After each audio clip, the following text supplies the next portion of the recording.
Hi, and welcome to Court. Thank you so much for joining us. I'm Sasha de Boyle, Director of the Court International Festival of Literature, and I'm really excited to be introducing you to our first ever digital festival. I hope you enjoyed this event, and if you do, why not take a moment to see what else we have in store online at court.ie. All our events will be broadcast live until the 25th of April, but if you want to watch or listen again, you can find them all online on our website, our SoundCloud, or our YouTube channel. Please feel free to join the conversation on social media. We'll be using the hashtag Court2020 across Facebook, Twitter, and Instagram throughout the weekend. If you'd like to make a donation to support Court, you can do so at court.ie/support us. And after the event, we'll be sending out a post-event survey and would be very grateful if you were able to fill this in. We can't be there with you, but we hope we can bring a little of the Court spirit to you wherever you are in the world. Thank you. Good evening, everyone, and thank you so much for joining us tonight for this event at Court. My name's Peggy Hughes, and I'm the Programme Director at the National Centre for Writing, based in Norwich, coming live from Norwich this evening. And it's a real pleasure to be joined by Kevin Barry and Jan Carson. Before we get into intros, though, I'm sure I speak for this panel when I say, chapeau, hats off to Sasha de Boyle and all of her team at Court for entertaining us all weekend so beautifully. It's been brilliant to join in from afar. So thank you, Sasha. Hats off to you. The format will follow a fairly typical format. We will hear a couple of little readings. We will have a little discussion about both books and the motivations and the craft and the planning behind them. And then we'll all raise a virtual pint, hopefully. And you can buy the books I will mention just now from Charlie Byrne at charliebyrne.ie. So first I'll make with some introductions. Kevin Barry is the author of the novels Beatlebone and City of Bohane, and the story collections Dark Lies the Island and There Are Little Kingdoms. His stories and essays have appeared in many magazines and publications, The New Yorker, Granta, and elsewhere. And he also works as a playwright and a screenwriter from his home in Sligo. In 2019, the novel that we're going to be discussing today, Night Boat to Tangier, was longlisted for the Booker Prize and features two ageing Irish gangsters who reminisce about their wayward lives while waiting for the arrival of a boat from Tangier, and with it the possibility of a missing girl who binds them both. Jan Carson is a writer and community arts facilitator based in East Belfast, but from Ballymena.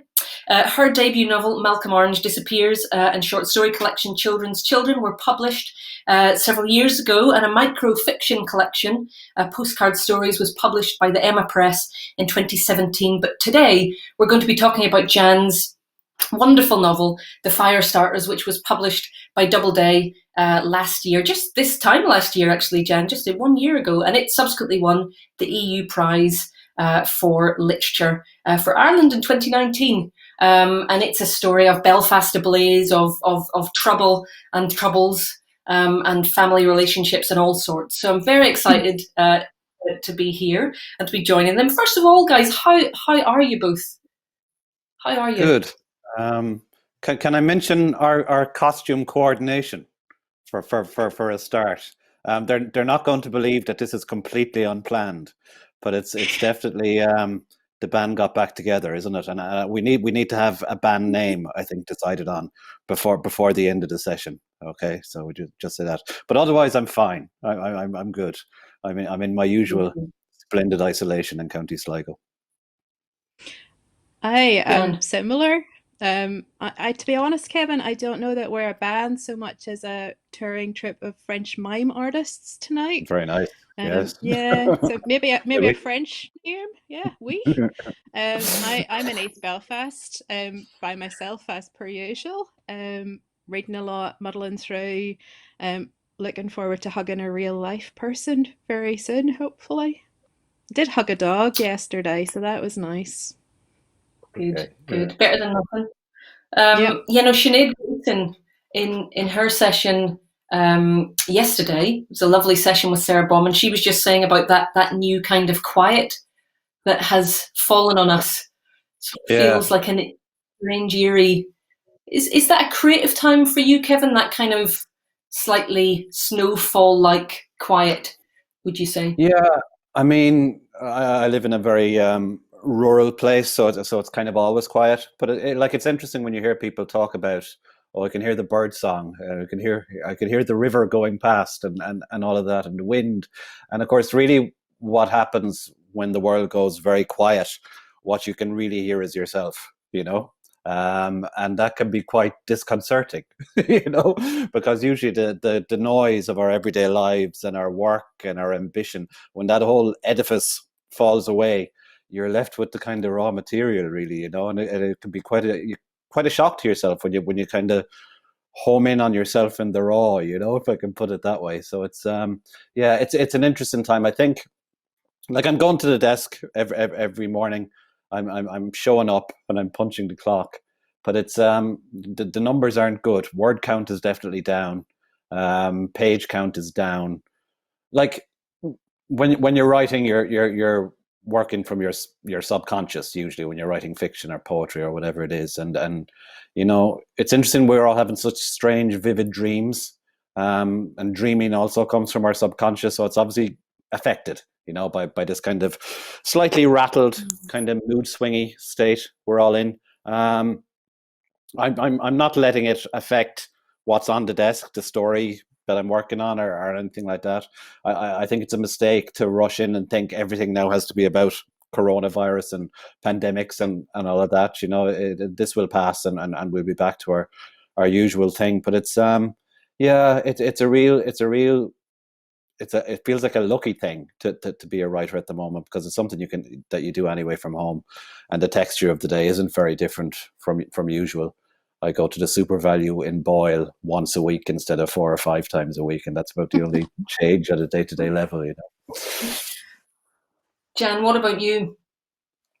Yeah, I completely agree with a lot of what Kevin's saying. Like, I'm trying to turn up every day as well, and the number count is definitely not what it used to be. And I'm finding, you know, I would tend towards magic realism and the fantastical in my work, and weirdly, I've become much more realist in the last few weeks. Like, and I think part of that is I live very closely with other people in a block of terraced houses, and I've become very aware in the quiet of the other people around me.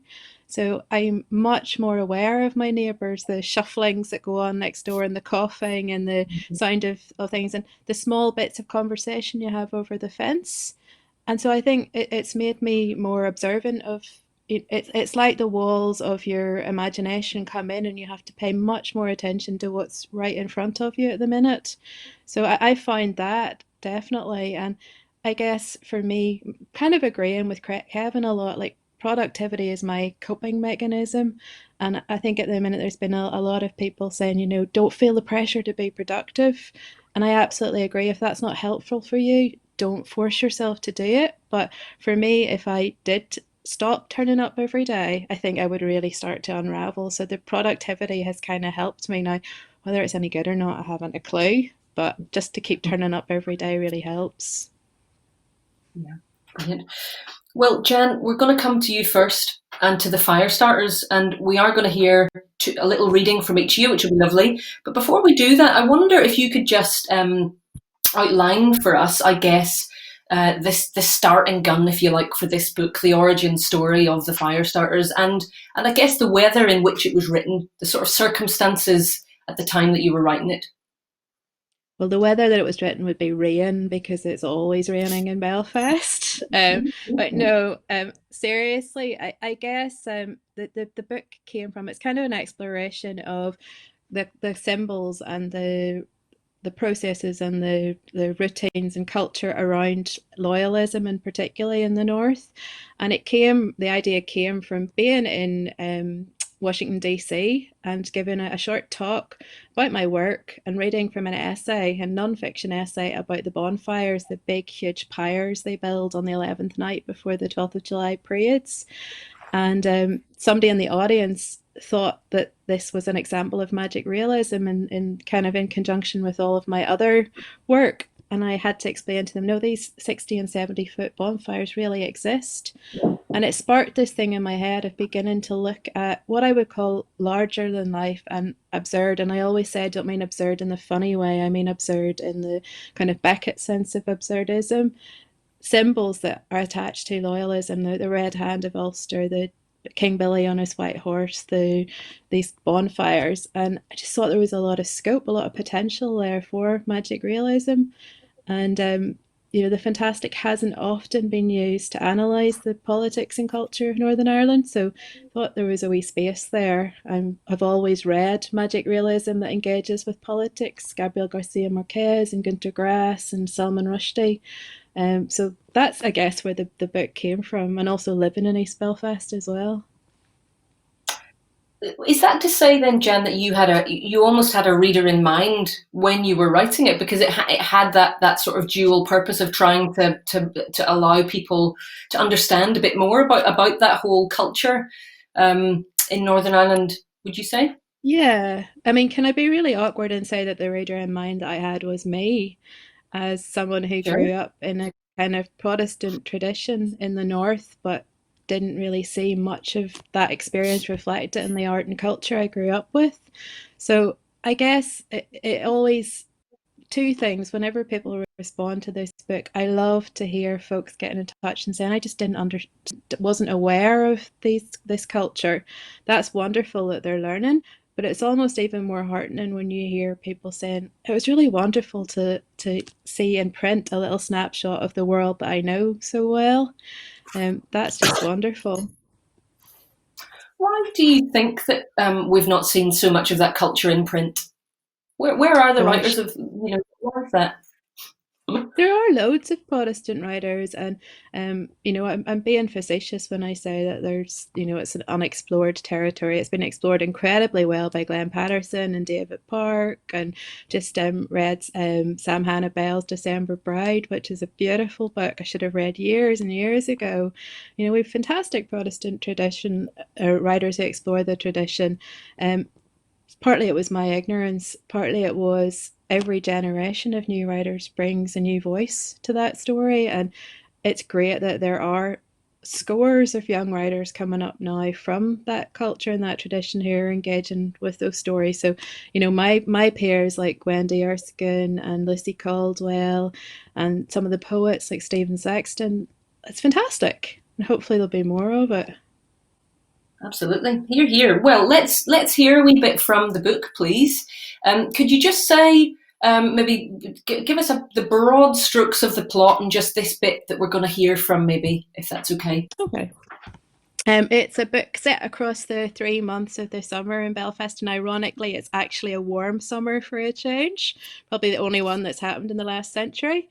Set against a World Cup summer, there's been a lot of riots and trouble in the city, and it follows two fathers.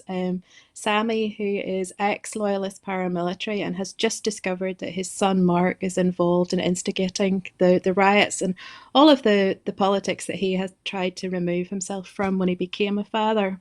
Jonathan's the other character, and he's a young GP. He gets called out to answer a house call and is unfortunately seduced by a siren, which I always say happens to the best of us. And he's left with a little baby, Sophie, who he's not sure whether she's going to turn out to be a siren and incredibly destructive. So it's basically, it's an exploration of the relationship between fathers and their children, and how much a parent is responsible for what their children do if that turns out to be destructive. I'm going to indulge myself by reading the 2 pages that talk about Belfast, East Belfast in the summer, because in all honesty, if I open my window right now, this is what you'd hear. My next door neighbours are having a barbecue at the minute. They're playing Garth Brooks very loudly, so nice. I have sealed up the double glazing. And this is just 2 pages of a snapshot of what East Belfast feels like right now. It is summer in the city now. Not yet high summer, but hot enough to leave the local lads bare-chested, their backs, bellies and shoulders already pinkened to the colour of cooked ham slices. It's a World Cup summer. The people here are particularly fond of football because it's a game of 2 sides and involves kicking. The sound of televised crowds can be heard grumbling through the open windows of every other house in the east. Drink has been taken. More drink will be taken. In the morning, the smell of it will be like a damp cloth in a closed room. Overhead, a helicopter hovers. It's a sort of insect humming. Its blades turn the hot air this way and that. It is barely moving. The women, who are mostly indifferent to sport, have dragged dining room chairs into the street. They sit in front of their houses like fat Buddhas watching the traffic idle. Sometimes they call to each other across the road. Good to see the weather back, or I hear it's to turn at the weekend. Sometimes they duck into their little kitchens, returning with fizzy drinks in glasses and tins. Before drinking, they press the coldness against their foreheads for a minute and sigh. Afterwards, the flesh is pink as if it has been burnt. The deep V of their breast is also pink and turning red. By 10 o'clock, it'll smart like nettle stings, but they do not for a minute consider sun cream. Sun cream's only for holidays abroad. The local sun is weaker. It's less inclined to provoke cancer than continental sun. Every woman on the street is determined to be brown by September. They wear their skirts hiked up above the knee, revealing splayed thighs and varicose veins, winter fur, and occasionally the fine laced ghost of a petticoat hem. They are their mothers and their grandmothers before them. They've been guarding these streets in similar fashion since the shipyards demanded houses. 100 terraced streets rose in response, and this became known as the Glorious Eight. The children who belong to these women are watching the football or kicking their own footballs between cars. They're wavering up and down the street on hand-me-down bikes, their arms raised high above the handlebars as if caught in the act of charismatic worship. It is 2 full months till school, all of July, all of August. When they think about the end of the holidays, it is like thinking about the distance between solar systems. This is eternity, and the children are giddy on the wideness of it. The air is hot in the east. Somebody has lit a barbecue. The smell of cooking meat catches in the noses of the women, making their throats run. If the weather holds, they will get the barbecue out at the weekend. If the weather holds longer, they may take a run up the coast, north to Portrush, where there are friends with static caravans, or down to Newcastle for the water park. The Wayans love the water park and the long sanded beach. There's nothing like a beach in the east. Nothing for the Wayans but the streets, and at the end of the street the shop. There's not even a garden or a decent-sized patch of grass. People think the east is red, white and blue, but these women know different. The colour of the east is grey, 40 shades, each one firmer than the last. This is the perfect complement to the rain, and only a problem when the sun comes out. There's nowhere to plant a barbecue here. When the street is your garden to back and front, there is nowhere for a deck chair to sit. In the summer, the rest of the city stinks of cut grass and hedges. There's no grass in the east to cut. The summer here smells of tar and bins, traffic exhaling on the Newton Arch Road. On the warmest days, the sea can still be smelt, curdling in the basin of the Conswater like the egg and brine stench of a public toilet. It's almost 5 now. The match is over. They have won, which means, on the other side of the city, they have lost. There are 2 sides to everything here, especially football. Everyone's obliged to pick a side and stick. The men are rising from the sofa and flicking the television to mute.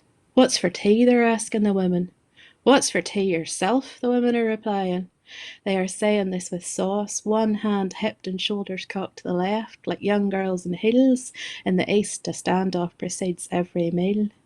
Tonight, as they eat their shepherd's pie, their potato waffles and boil-in-the-bag rice, the people of the east smell barbecued meat wafting over their plates. The scent leaves them disappointed with their own dinner. Nothing they eat today will taste as good as the barbecue they're shoveling inside their head. Behind the barbecue, there's another burnt smell, like the dry heat of a hairdryer left on too long. Somewhere in the east, something is on fire. It's not the first fire of the season. It'll not be the last. Lovely. I feel we should clap there, Kevin. I feel that's what's missing here. Like a seal. That's like a seal. You should mime claps because you're mime artists. That line, "What's for tea yourself," always makes me laugh. I can just imagine an East Belfast woman saying it. What's for tea yourself? Well, maybe what's for tea yourself tonight? What are you having? For tea, sausages, Jen. Thanks for asking. Because you've been encouraging people to have their dinner with us, so I hope that you are. I hope everyone is. I hope you're all enjoying your dinner while we're your nice backdrop, hopefully. Kevin, we're going to turn to you, please. Okay. First of all, before our reading, could you similarly just give us, the headlines for this book? What was the origin? How did it begin? Well, these two Cork City gangsters called Morris and Charlie, who are kind of fading gangster figures. They're kind of past their best. They're kind of early 50s, and we find them in the port of Algeciras in southern Spain, where the ferries depart for Tangier and Morocco. There's a daughter missing. Dilly has run off with the Crusties to Spain 3 years before this moment, and they believe she's about to pass through the port of Algeciras, so they're down there waiting to see if Dilly turns up. They talk a lot, they talk a great deal, but in the way of Irish people, sometimes they're not saying very much, and you have to kind of dig underneath the surface of the talk to find out what's going on really here. The part I'm going to read, I'm going to go with some of Charlie's stuff. Morris has disappeared to the bar upstairs in the ferry terminal for a brandy, and Charlie Redmond is left to his own devices. Night and day, an amusement to himself. He'd want to be, the way the nerves are set. Charlie Redmond approaches at a relaxed, limping pace the hatch that's marked Information. He leans on its tilted ledge. With a comedian's poise, he waits on the timing's beat. As it falls, he addresses with courtesy the Informacionista. It's the same lad from earlier, with the bitter face on. How are you getting on inside? Charlie says. He receives no reply. Good man yourself, he says. You've a lovely little face, and you're a great worker. Anyhow, while I have you, I'm looking for 3 pieces of Information. Numero uno, does this man here, Charlie Redmond, of Farranree, Cork City, in the Free State of Ireland, does he have a sad kind of a look to him?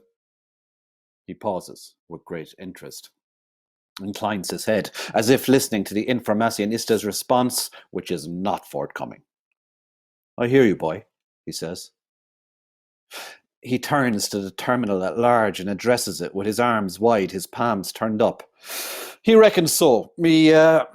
Me soul is in me boots, by this fella's account. Charles Redmond, a blue-hearted old cove. And any wonder, after what these poor eyes have seen? The night I opened the throat up in Dillon's Cross. The lad was trying to eat a chicken supper at the time. Mushy peas bouncing off the walls. That's all in the dim and distant. I've more to be dealing with now. Of course, my arse isn't right since Malaga. Since the night of the recent unpleasantness in Malaga. The octopus looking up at me out of the plate. And the octopus wasn't the worst in Malaga, not by any means. We needed a steer. We fucking got it too. Anyhow, while I have you, he turns again to the hatch, leans on it, offers his homicidal grin. His volume control shot. Information numero dos. Does this man here, Charlie Redmond, of Farranree, Cork City, do you reckon he has a vicious kind of a look to him? He listens carefully, his face warm and open before the hatch, as if the Informacionista is again giving a detailed response, which he is not. At length, Charlie shakes his head and turns to the terminal again. Total savage altogether, he says, by this fella's account. No wonder.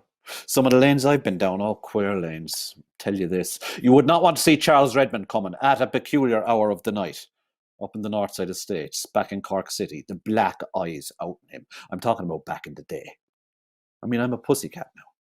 I'm weak as a kitten, in fact. But back in the day, Charlie at the door and the dog alongside him. Uh-oh, especially if there was money owed. You want to talk to the fucking dog about it? On dogs. Listen, I had some mighty dogs in my day. There was one fella, Shorty, outstanding hound. He used to lick the Rizzlers for me, and I'd build in a number, and he could smell a squad car from 3/4 of a mile off. A prox. He used to do a special little howl for it. Now, the ferry terminal at the port of Algeciras is by no means put out by the spectacle of Charlie Redmond addressing its haunted air. We take this very much in our stride. I mean, you're looking at a man here, he says, His most auspicious relationships in life have in many ways been with dogs, oftentimes. He returns his attention to the hatch. And finally, he says, numero tres. It's the one we've all been waiting for. 3 Qs is all you get. And I'm not going to argue with that. You can't beat the machine.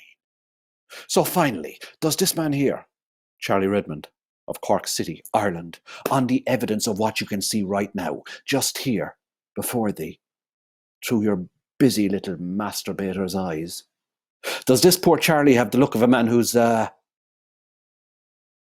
love in his life? He listens carefully to the response that is not given. Okay, he says, and he returns to sit on the bench. You have me, he says. You can see it all too clearly. The nature of Charlie Red's affliction. I knew love, but I lost it. Lovely. Thank you, Kevin. Great. I'm loving. Yeah, lovely. Thank you. I think I want to ask you with an Irish writer taking on, a book which has 2 characters hanging around waiting for something. The kind of comparisons, or the ghost of Beckett is almost always likely to be hanging around. I mean, how much are you aware of that going in, and how risky is it? Risk? I discovered it's the easiest thing in the world to get yourself compared to Beckett. All you have to do is put two Irish fellas waiting for something somewhere, and the Beckett comparisons just start horsing in the door. It's fantastic. It's really easy. You can't be unaware with such a setup for a story that that's going to prompt something in the reader's brain. I was thinking of him a little, but I was thinking more so of another playwright, Harold Pinter, because I really like the air of kind of comic menace that Pinter gets into especially his kind of work from the 60s plays, those early plays like The Caretaker and The Birthday Party. And comic menace is difficult actually to get. It's a real balancing act to make characters both kind of a little bit scary but funny at the same time. It's easier done in film. And I was definitely thinking about things like Sexy Beast as well, which is the wonderful Jonathan Glazer film with Ray Winstone and so forth. But that Pinter note, a kind of jaunty kind of menace that has this real nice gleam to it, was kind of very much on my mind when I was writing Nightboat to Tangier. And it's when you're on a novel, you definitely have books that you kind of use almost like tuning forks, for the work, for the note of it, and definitely kind of things like The Birthday Party were very close by in my mind and physically close by to the desk when I was writing it. But it's something I think about initially when I start to write any story is like I can usually hear the characters quite well. So my characters tend to be talkers. They go on a lot. That's not usually a difficulty. But I try to think a lot when it's early on with them about how they physically arrange themselves in the world, how they display themselves, what kind of physical stance they have, what kind of a front they're offering to the world. And like I'm very often writing about Irish men from working class backgrounds, and the physical stance, it tends to be quite defensive, quite kind of shoulder on, and in that kind of defensive stance there's hundreds of years of like history of like class and like politics and religion and colonial oppression and all these sorts of things. Because these characters are from Cork City, their physical stance is slightly different because, as we know, there's kind of a healthy level of self-regard in Cork City for the place itself. And people from Cork have quite it's almost Italianate, it's almost Neapolitan, this kind of who's better than us kind of attitude, So Morris and Charlie's physical stance is more open-shouldered. It's kind of like, who's better than us? Who can compete? So that's very important for me in terms of both. Obviously, you have to hear the characters to get anywhere with them, but I think a lot about how they're physically presenting themselves and what level of affront is presented to the world in the way they kind of display. I think I read somewhere, Kevin, that these 2 characters, you kind of couldn't shut them up. They appeared and they just kept yapping on and so on. And so it makes it sound like they have their own agency, which I find really interesting in terms of your role with them. Do you know what I mean? Yeah, and it's like inspiration sounds like a really lovely, fluffy, magical, transporting thing, But really, it's more of an annoyance, These fuckers show up and they won't shut up, really. And like Morris and Charlie were kind of hanging around for a while, and they were like, whenever I was writing a short story and it seemed to slow or flag, these two kind of wisecracking, comically menacing Cork gangsters would show up and would immediately destroy the short story because they were too large for the format of the story. And then I realized, I have to give them their own story. I have to try and figure out who they are exactly and try to get past a kind of a caricatural stage with them and try and figure out how they got into these dreadful conditions that they're in. So I tried it as a play for a few weeks, but it kept going into the past. And I knew after quite a short period that it needed the kind of space and air of a novel to figure out who they were and to try and bring them into the round. And it's a book, I think, that the tone shifts quite radically in the second half when Cynthia, Morris's ex-wife, and the missing girl Dilly come into the story more. It kind of tethers it to the real world, I think, more when they come in. It's funny, sometimes I talked about tuning forks earlier. Sometimes you work at something on a morning and you write a little scene and it kind of gives you the book. And I remember one morning writing a very simple, odd little scene where the two women, Cynthia and Dilly, are just talking, and Dilly asks her mother, did you ever see them violent? Did you ever see them actually violent? And Cynthia says, yeah, I did once, and it's a kind of nothing little scene really, but it just, when I was writing it, I heard that kind of clean, kind of ringing tone. And I thought, that's it. The book is kind of coming to life now. It's becoming a real thing. It's becoming a story. And it's funny, sometimes it's just a sentence or two or a paragraph or a little scene, but it kind of gives you the whole lot. You hit on the kind of, I think the novel is a disappointed musical form in a sense. All other art forms aspire to be music. But every story has its own inherent melody or tune in there sometimes, and you're just trying to kind of hear it and proceed sentence by sentence then on that level. Lovely. Jen, can I ask you then about the Firestarters? Is that also the case for you, that there's a turning point or a moment where it's going where you want it to? Yeah, I'm watching myself on the screen that I'm actually leaning my head towards Kevin, that I'm trying to listen in on that. I was reading this fantastic essay by Zadie Smith yesterday in Feel Free about writers and dancing. I don't know if you've had a chance to read it, Kevin, but she talks about kind of, looking at writers like Fred Astaire and Jane Kelly in comparison, and how, Astaire, you look at the way he dances and you think, I will never be able to physically do that. But, Kelly, there's a groundedness to his dance, and you think, if I work and practice long enough, I will get that. And she compares that to, you look at Nabokov's prose and it's so clean and neat, and you think that it's almost feels like he's not touching the page at times, and that's like the Astaire thing. And a lot of what you were saying there about the physicality and the music of your characters, I think, chimes with that idea of dance as well. That it's when a character or a story, even like those little snippets you were talking about, when it feels like real and actually believable, and almost like it's something that's not attached to you, that it, you can almost divide it from yourself as the creator. That's the point where I think, right, this thing has a life of itself, and I need to give it everything that it needs to improve. And for me, there was a couple of sections in the Firestarters. They're mostly the descriptive scenes about Belfast, and they were with me for a long time before the story formed around it. And that's when they came to life and felt real. That's when I was like, right, I need to go with this book. This is something that I need to invest in. It's not just a short story. It needs a novel to work it out. Mm-hmm. Yeah, it's like a very... You can...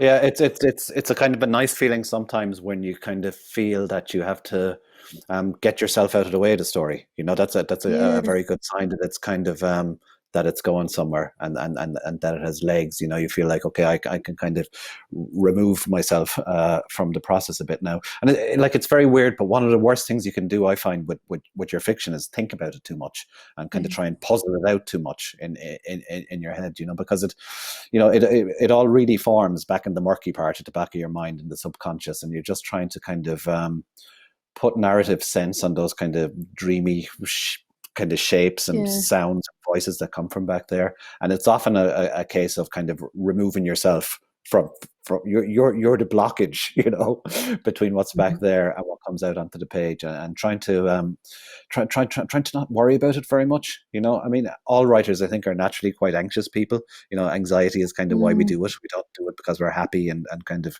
well grounded and sort of rational or anything like that. But it's anxiety isn't particularly helpful at the desk, you know. If you're worried too much at the desk, you can overthink it, and like Jan talked a while ago about an ideal reader being herself, and that very much chimes with me. I mean, that's what you do. You try to write the book or story that you'd want to read, you know, that you'd want to find in the bookstore. But yeah. And I think that's why the dance thing works really well for me. I can't dance. You commissioned me to write an essay for one stage in Winter Papers about not being able to dance, but the few moments in my life when I've been able to feel like I can actually has been when I forget about the act of moving my feet and my arms, and, you know, finding the beat and the music and sticking with it. And I think it's the same in writing. It's, you know, you learn the skills of the craft, and then you just have to let it be instinctual. And it's why this period is so difficult, because to get to that instinctual act of writing, you have to push aside waves and waves of anxiety about what's going on in the world around you to, you know, this is not the time for me to learn to dance, definitely.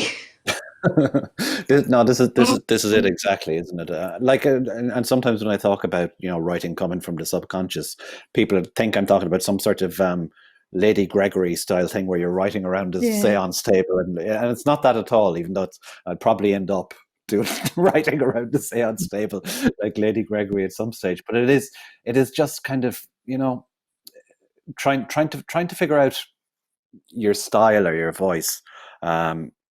Is actually a very straightforward thing in some ways. You know, there's nothing mysterious about prose style, about a writer's voice on the page. It's your personality, basically, is what it is. Your prose style is merely a very direct projection of your personality. And after, I think, typically about 19 or 20 years of life, there's not much you can do about your personality. No. You're stuck with it, you know, and you just have to kind of lean into that on the page. And it's scary and it's disconcerting. And I always think when you're reading back over your work, the most important thing to look out for is a sense of shame rising up in you like a red tide. When you look at something on the page and go, oh, Jesus, you know, and you're really embarrassed by it, that's the good stuff, you know. And of course, earlier on in a writing career, those are the bits you immediately cut out, the stuff that embarrasses you. But you should really cut out everything else around it and just leave all the really shameful, embarrassing shit on the page, you know, because that's where you're getting at the real stuff. That's where you're really homing in close to your fundamental material. And I bet those bits that really embarrass you when you read over them, I bet they're about your family. Are they about something close to home? Are they about something really close in, you know? And you just have to have, it's a cliche, but you have to have Graham Greene's famous chip of ice in the heart, you know? You have to have a little bit of coldness to say, right, I'm going to take all that really murky, uncomfortable kind of stuff that comes from my own immediate life and family stuff, and I'm going to manipulate it and shape it to make these narratives come true and ring true on the page. I want to be both about place, to be honest. Jen, I know that you've already said, you know, this is very much set in the place you live. I just want to know a little bit more about how your Belfast relates to the Belfast ablaze within the book, and how has the community that I know you work with as an arts kind of, you know, an arts programmer and so on, how have they related to the book as well? Yeah, I mean, it's interesting. My relationship with East Belfast in particular is quite specific. I am an outsider here. I grew up in Ballymena, about an hour's drive from here. So, although I'm from a Protestant background, it's from a very different kind of rural Protestant background to this. And in some ways, I've enjoyed that because it's allowed me to position myself on the outskirts of things and be an observer. Um, a lot of the cultural things that go on around the parade season and the marches and things here, I have to keep asking, why are you doing that? What's going on? I feel like I'm learning as I have lived here for the last 10 years. So I think it's always important for a writer to have that kind of camera like ability to see the world. That um, I guess I've been writing for 15 years now, and I've felt since I started to do that, I've been positioning myself always a little bit on the edge of things. Like I am part of the place that I live, but I also feel like I'm a little bit separated from it, and I need that distance to be able to do what Kevin's talking about, to write honestly about the uncomfortable, awkward things as well. But that all becomes very muddy when you're a community arts facilitator and you also work with those people and you're part of that community and invest in it. So it was very important to me that the community I was writing about and living in understood the work and appreciated it and understood that they were not being lambasted or made to look small by the book, but actually it was a celebration as much of a critique of the culture. And I think people have, for the most part, got that. I've had a few wee threats from people, but that's fine. Kind of, you can expect that living in East Belfast.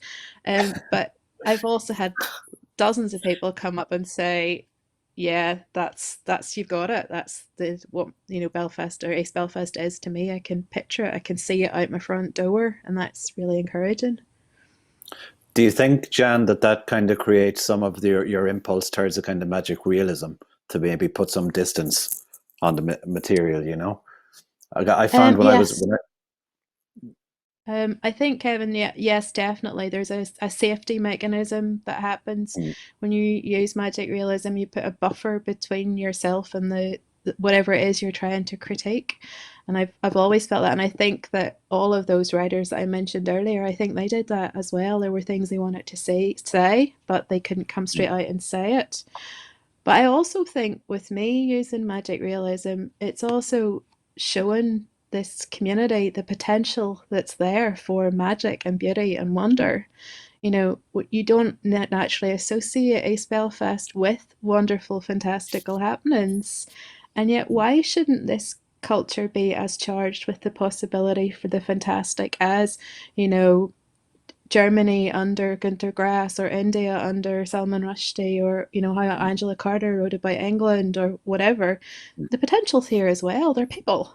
And putting that little bit of magic realism in makes people re-look at their own community sometimes. Yeah, like it's always been an amazement to me as well. Writing from the Republic, I mean, how much of it has always hoved very close to like realism and kind of a kitchen Yeah. sink kind of realism stuff, and quite rarely going away from that. Now there is like a good Irish tradition of sci-fi and fantasy and stuff like that. There's a great book that Tramp Press put out last year, Yeah, yeah, kind of an anthology of stuff. It is there if you dig, but it's nice to think that there's a kind of a wave of kind of weirdness yeah, coming yeah. through that's going to kind of hit really nicely over the next while, because it seems to me like a fantastical approach sometimes is the only way to consider Yeah, this crazed and deranged little island. But it's the way you put distance on the material to try and make it almost kind of palatable or safe for yourself as well. I mean, when I was writing the first novel that I had published, it was by no means the first novel I attempted, but City of Bohane, it was set in the 2050s in a kind of a kind of future world without technology, and loads of kind of homicidal teenage hipsters and stuff going around the place. And then it was only about three-quarters of the way through when I realised this isn't about the future at all. This is about growing up in Limerick and Cork in the 80s and 90s, the cities that I grew up in. You're just putting that bit of distance on it just to be able to kind of get it into some sort of perspective, really, and try to see it more clearly. And Kevin, how? Sorry, Peggy. No, go on. You go on. Keep on. Can I say one more thing? And then I think one of the reasons I love Kevin's work, and I've always loved it, is because it operates in that kind of thin place between realism and what you've just called the weird stuff. And I think that's where the really interesting stories happen. Like one of my favorite writers at the minute is an Argentinian writer, Samantha Schreblin.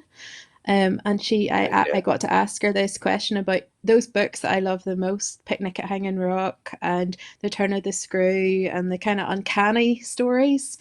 Why do they work so well? Why are they so creepy? And she basically said it's because they exist at the very end of possibility, like in this thin place where it's not quite tipped into magic yet, but it's there. Where is that more than Ireland, especially the Ireland that you write about?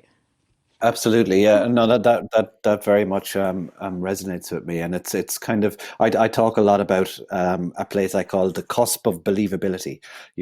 Where and very often with my stories, they will start in a place that looks kind of like realism and has the kind of usual characteristics that you'd associate with realism, but then you kind of try and slowly drag the reader out towards the very edge of believability, and it's quite a tricky place to operate.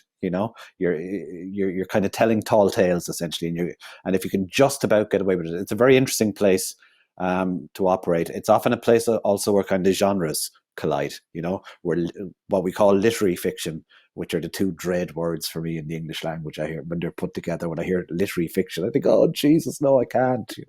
But it's when those come up against things like kind of noir notes are kind of fantasy notes or things like that, I think you can get when these different worlds collide, you can get very interesting kind of results out of it. Yeah, wonderful.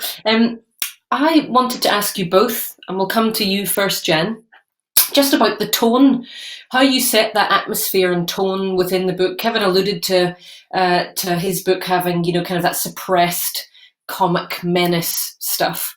And the Scottish crime writer Denise Mina said of a book of hers that she wanted it to kind of whisper itself sinisterly, sort of with into the ear of the reader. I just wonder how much you can kind of engineer a tone and how much it sort of imposes itself. I think it's a really good question, and I think some of it for me comes down to geography.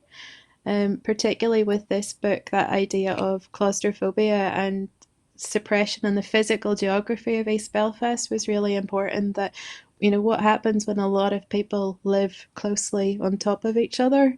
So I feel like the language is quite dense in places, but that reflects that. If you walk down my street, there are literally 40 houses all stuck together.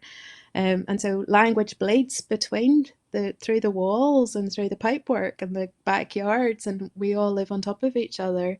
And I think the other thing that I wanted to bring across in the tone of the novel was this idea of truth and language. When you're from Northern Ireland, there is no such thing as a set definition of the truth. History means different things to different people depending on who you ask and depending on what day you ask them. And what does that do to language? It makes language a very nebulous thing, that a word can mean one thing to one person and something entirely different to another. So I really, particularly with the set pieces in the novel which describe Belfast and the streets and the language, like the one I read there, I wanted to pay attention to the lyricality of the prose, that some of that was reflected in how I put words together. We're surrounded with poets here in Belfast, and I love the way poets can just manipulate a word and fling it out, and it goes off like a bomb, which is a bad metaphor for Belfast. But a single word can mean 100,000 different things to people in the room, and I've been watching them and trying to copy them. I'm not a poet, but I'm always trying to learn what they do with words. I think we'll maybe see some poetry at the other side of this from you, Jen. Never know. No. Same-ish question to you. I mean, I know you've said a wee bit already, but I just want to know a bit more about what were the conditions in which you were writing it to make it feel, this Spanish book with these two Irish gangsters. What did you put in there to give it this kind of nocturnal vibe? Yeah, it's strange actually. I'm usually a morning writer. I mean, I usually go to the desk first thing, and before I'm kind of properly awake even, because I strongly believe in that like subconscious dreamy place you're trying to get there when you're still barely out of it, when you're still barely awake.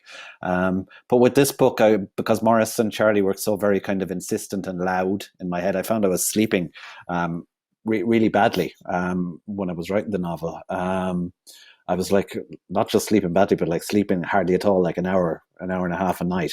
And it was just about the time that there was all these articles in like The Guardian and stuff saying, oh, you need 8 hours sleep a night or you're going to be like dead by next Tuesday. And I was like, oh, fuck, what's going to happen? So then I decided, you know what, I'm not sleeping anyway. So I'm going to become a night writer for this book. I'm going to work at night. And I did. Olivia, my wife, would go to bed at 11 o'clock with her book, and I'd start work then about 11 or 12 at night. And I was really going for it on the atmosphere front. I'd have a log fire going, and I had candles going, and I'd like Bach concertos going on Spotify. And I would sit there till about 3 or 4 in the morning and write Morris and Charlie stuff, And it definitely gave the book a real nocturnal flavor, I think. And it's I sometimes think writers get a bit stuck in their ways with their practice. Like I have a lot of friends who are visual artists, and I notice they're inclined to mix up the way they work much more and try different things. And it's like you're a very different writer at 4 a.m. than you are at 10 a.m. And it was really interesting to bring that into it, to bring that kind of nocturnal atmosphere in. But it was as soon as I finished it, and I finished it quite quickly, just inside a year. It was mad, as soon as Morris and Charlie went out the door, I was sleeping 8 hours again. Not a bother, But it's but yeah, in some ways, this sounds slightly melodramatic, but like in some ways, every novel worth its salt should feel a little bit like a nervous breakdown as you're writing it. It's an intense process. For me now, I feel it's better if it's quicker. If you're at the far end of it inside a year. Like the previous novel, I was on it for like Beatlebone. I was like nearly 4 years coming and going from it, and it's weird. It makes tone very difficult if you spend a long time in a book. Because what's happening is you're changing all the time as a person, your personality is changing, and that makes tonal inconsistencies show up in your prose really quick. So for me now, quicker is better for a novel to keep that tone on at the one kind of pitch consecutively through it. Jan, have you ever tried to write at 4 a.m.? Okay, yeah, I've had a go at everything to try and make it work. I once did this mad thing where they lock you in the Lyric Theatre overnight and you have to write a play overnight. And I remember like just thumping my head off the wall until about 4 a.m. and then writing the whole flipping play in about like 45 minutes and then falling asleep on the floor. I wouldn't really want to write a novel like that, Kevin. Like, yeah, I've just been making faces when you were talking about that.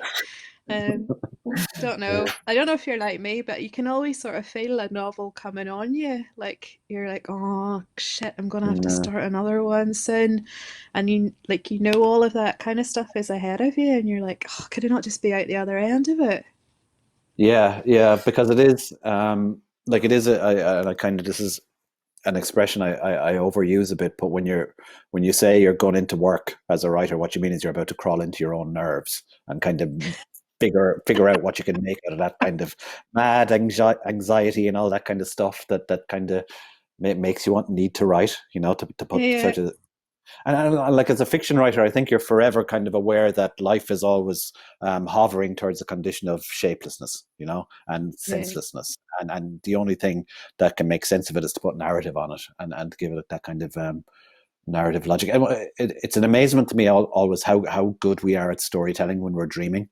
We can all do it, These scenes naturally present themselves and the dialogue is unimprovable and they have their own coherent dream kind of logic going through, and then we wake up in the morning and we can't do it, and it's trying to stay in that place is a fundamental part of the whole kind of process for me. It's also, do you know that thing when you're about to start and you're like, this one's going to be different. This one is going to Yeah. come out on the page as exactly the way it is in my head. And then, you get like 500 words in and you're like, oh shit, it's just the same as all the other ones. And what I find as well though is showing up is so much of the work. Like, and I will kind of go to the desk most days of the week. Really, I'll show up for a few hours for 7 days a week, and it's kind of it seems to be going well for me. Maybe 1 day a week, maybe two. Most days feel pretty slow and sludgy, and I have a lot of what I call nothing days. Like at the end of the day, I look down and go, well, it's not nothing. It's like 200 words that look kind of all right, and you do that for a year, and you kind of have to have a draft of a novel or something. But it's what you do discover after a while. It's on those days where your brain feels like porridge that's left too long in the pot and just feels like cement, and you're just staring out the window, and you'd rather be doing anything else. Those are the days that you're really writing.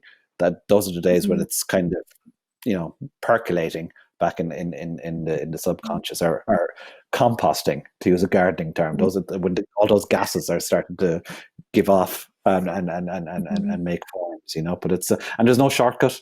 You have to go through those really slow, awful kind of cementy, sludgy, porridgey days when nothing seems to be happening to get to those really.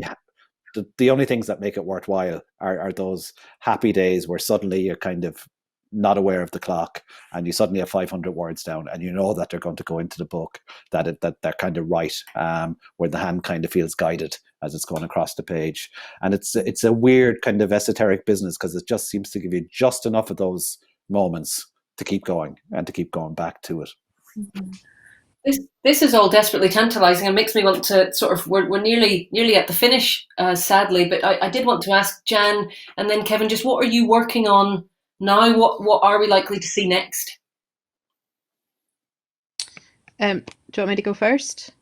Yes, please. Yeah. So I'm working on edits mostly at the minute. I've got another novel coming out in April of next year. So it's just at the kind of final tweaks and trying to desperately come up with a name for it, because names are not my strong point. So I've got edits of that, and then I've also got a little collection of postcard stories. A second collection of postcard stories with the Emma Press will be out in July. So it's almost ready to go to print at this stage. So those edits, and then I'm flapping about a lot. I'm writing wee postcard stories every day and sending them to older people who are isolated, and I've got a whole group of 100 children who are illustrating those for me. So that is bringing a wee bit of joy into my life every day. And then just the same as Kevin, turning up, having a go at some short stories, that ideas have been stuck at the back of my head, but literally maybe 200, 300 words a day. A lot of walking. I'm good at working out like problems and things when I walk with them, and I'm particularly at the minute I've walked exactly the same route every single day for 35 days now, and there's something about that predictability of you're not actually thinking about the landscape, so it becomes this process of using that time to walk with your ideas rather than to be staring at the beautiful scenery, because there's not a lot of that around here. So yeah, walking with ideas. Yeah, it's like that. Yeah, it's Sorry, like that thing of. You go. Yeah, it's like that thing of trying not to think about it too hard, the work, isn't it? When you're walking, I find walking, kind of weeding the garden, just things like that, where you're kind of, things that put you in a different moment. And you find when you go back to the desk, a lot of the writing problems have sorted themselves out when you weren't thinking about them. The gases were at work back there. But it's for me, I've finished a collection of short stories. It's going to come out in late October. It's called That Old Country Music. God bless me, I have the title if I have nothing else, But it's it's amazingly, to me, it's 8 years since the previous book of stories, Dark Lies the Island. So I kind of I rooted around the house. I kind of went down the back of the couch and under the table and dug out all the stories I'd written since. And I had about 18 or 19. And I found kind of 11 that seemed to kind of talk to each other a little bit, and that seemed to kind of cohere. Mostly now the stories tend to be set up around here in the rural northwest. Your life follows you around in your stories and catches up with you after a while, and the stories start getting closer to home. But I'm happy the way that that the stories seem to have kind of resonances with each other. So that's coming in October. And apart from that, I work a lot on scripts as well. So I've been working on like a speculative thing as a TV project, and also film scripts, and sort of my problem isn't usually ideas of what to work on next. It's too many ideas and trying to figure out which one I want to do. I'm always dying to get on to the next thing, going, I can't wait to go back to writing prose, and I can't wait to, and as soon as I'm back writing prose, it's, I can't wait to write a TV script or something, it's always, congenital impatience, really. Great. Well, listen, I think we'll have to leave it there if I'm right on my timings here. It's been lovely to see you and to have this chat. Thanks, Pegs. Thank you, and just thanks to everybody who's out there tuning in all over the place. Hopefully, it's been lovely that you could join us tonight. I hope you're enjoying your tea, and I'll just remind you that the books can be got from Charlie Byrne. So do have a wee look there and buy them. They're both completely stellar. So thanks everyone. Take good care of yourselves. Cheerio. Cheers. Thanks very much. Bye.